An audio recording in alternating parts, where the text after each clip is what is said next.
Hi everybody, my name is Chef Mike Benninger, owner and operator of Time Management, and we're back in the real life on CTS. Today though, we're actually in my backyard on my barbecue, and we're gonna make something I love to make for my beautiful wife, prime rib dinner for two.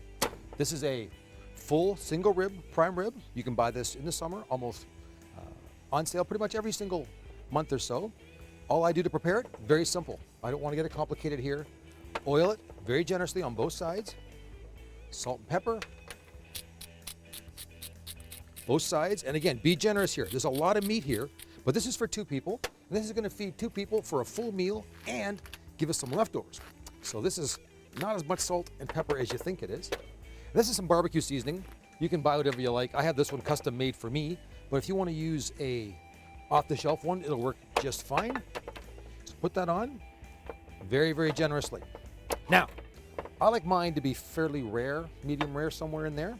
So I want to cook this for about 4 minutes, rotate it for 4 minutes, turn it over for 4 minutes, rotate it again, 16 minutes in total, and about 5 minutes of resting time. So from start to finish, about 20 minutes. So here's what we do. Take your grill, on it goes. You want your grill hot.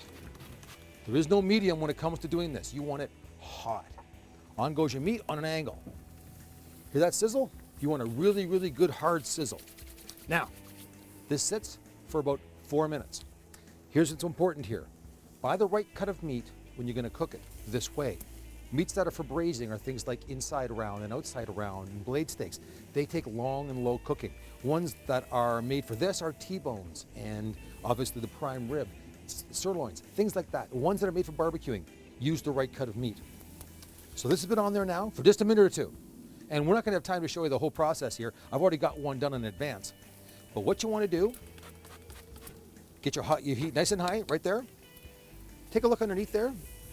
See how those lines got formed? Very, very faintly. If you waited for 4 or 5 minutes, you'd get much, much harsher lines like that one right there. That's what I put on before, because I want you guys to see the end product here. This goes on 4 or 5 minutes, then you rotate. Do not flip it first. Rotate it first and move it to a different part of the grill, because your grill gets cooled down by the heat. You want lots of heat to get that lovely good caramelization on the top of it there. This one I did a few minutes earlier. This one was on for about 4 or 5 minutes, rotated 4 or 5 minutes, turned over 4 or 5 minutes, and then rotated again. 20 minutes in total. Very, very simple way to do it. And this is good though. This is for two people, 20 minutes start to finish. So you see how that comes off of there? Look at that. Onto your board, let it rest for just a minute. I'm gonna make this, again, platter style for my wife and I. So I've got some baked potatoes in here. So you take these, wrap them in foil, section them off. Lovely and simple. Oh, the foil's stuck here. There we go. Just take that off of here. There we go, lovely. There. These go in the oven in advance. It takes about 40 minutes to do. Now, asparagus and corn. Little tip for asparagus and corn. Blanch it for 1 minute first in boiling water. Put it in 5 minutes of ice water to chill down. Then put it in the barbecue. Maintains that lovely green color, or in the case of the corn, a bright yellow color, and actually cooks it all the way through. So you get that lovely, good, fresh crunch without being stringy and caught in your teeth. So what we're gonna do now is take some of these, and that's what you want right there. So those little grill marks like that right there. Don't overcook it though. You don't want them to be soft and mushy. This is not your grandmother's asparagus. That's what you want. And the corn the same way. Ooh, hot, hot. I've got chef hands, so I can do this. Reaching into a hot grill like that. Now, the meat. 20 minutes, start to finish. The string comes off. Now, when you're cutting this off, you want to go on a very, very slight angle. Just like that.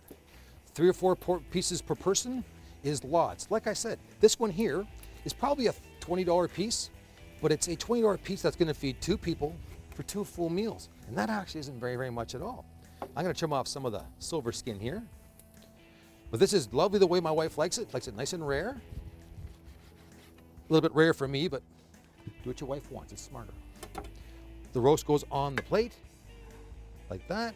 And the portions that you've sliced go off on the side, just like this. on the plate. Best part though is at the end, you save the bone, you fight over the crispy bits that are on the bone. That's the most fun. So, whole thing, 20 minutes, start to finish.